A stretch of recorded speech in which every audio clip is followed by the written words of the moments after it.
Thanks for joining us this morning. Today we're going to be making some Vietnamese spring rolls with a delicious peanut dipping sauce.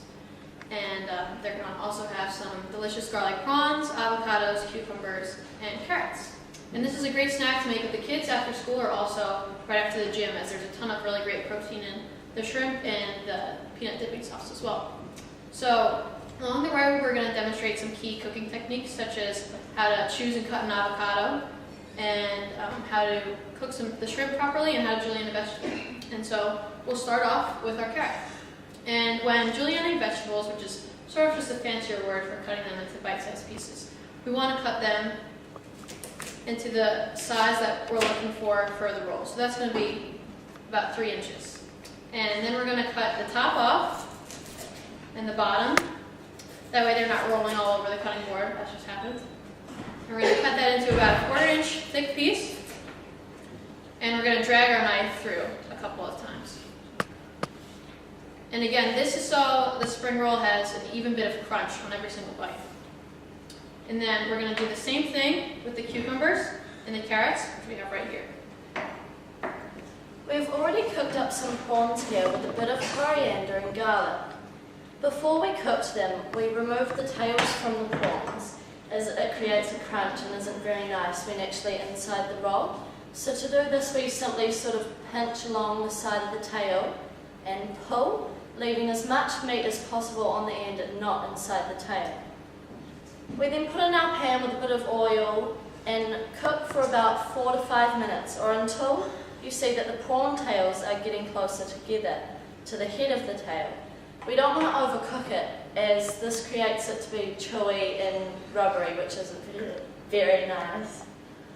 And next we're going to show how to pick an avocado. So in going into the grocery store, if you're trying to pick one that's ripe, the best technique that I found is to kind of use your thumbs like this and press. And if it gives a little, it's probably ripe. If it goes through, then it's definitely overripe, and you should probably apologize to the grocery store for ruining your avocado. But then you can take your knife, you're going to drag it through like so, and then you can twist, pull apart, and then you should pretty simply be able to kind of take your knife, take out all the aggression that you want, put it in there, and it should twist out fairly easily. And here we have one that's already skinned and ready to go. And again, we're going to cut that into 1/4 inch slices, so it's the same size as the carrots and cucumber. So once again, we have a nice mix of creaminess and crunch in each roll. This is the brand of rice paper rolls which we've used, and they look like this here. So to use these, what we do is we use boiling water or hot water, and we place it in a round dish that fits the rice round perfectly. So we've chosen this dish today. We need to sit it in the water for about 30 seconds, or until it's soft and you can't actually see it in the dish you've got it in. You then need to use some type of instrument that doesn't have sharp edges to lift it out. If it has sharp edges, you'll find that it will actually rip the rice paper and make it very hard to actually assemble your roll. You lay it flat on a board, like so, and now we can start to fill the rice roll. So first we put in our carrot and our cucumber, which adds in a nice crunch compared to the other ingredients that we've got in our rolls today. We then place in the avocado, and depending on the size we want our rolls to be, 3 to 4 prawns. We then fold in the bottom end and the top end of the rice round and gently bring across one of the sides. You then tuck the ingredients under and tightly roll the rice round until you reach the end.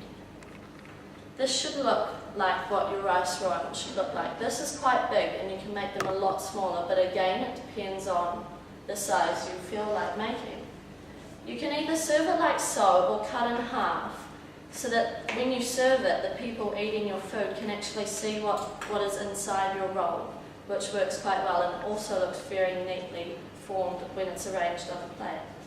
And finally, we have a delicious peanut sauce that we've been talking about earlier. And we wanted to use, we wanted something a little crunchier, so we went for the crunchier peanut butter versus the smooth variety. And we also microwaved it a bit so that it got soft and could mix well with the other ingredients.